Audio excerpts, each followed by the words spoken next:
నమస్కారం, welcome to STV news. నా పేరు నఫ్యా. ముందుగా వార్తల్లోని ముఖ్యాంశాలు.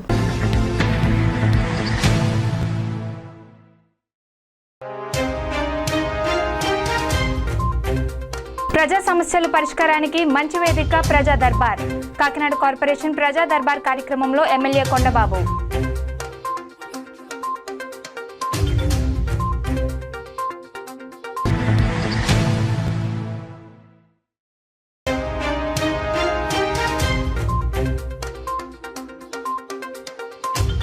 స్వచ్ఛంద రక్తదానానికి ప్రతి ఒక్కరూ ముందుకు రావాలి.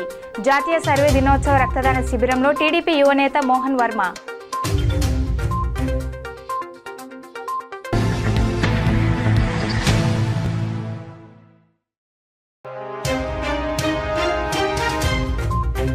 చెత్త నుండి సంపద సేంద్రియ ఎరువుల తయారీలో కాకినాడ కార్పొరేషన్ ముందడుగు. సేంద్రియ ఎరువుల తయారీ కేంద్రాన్ని పరిశీలించిన కమిషనర్ సత్యనారాయణ.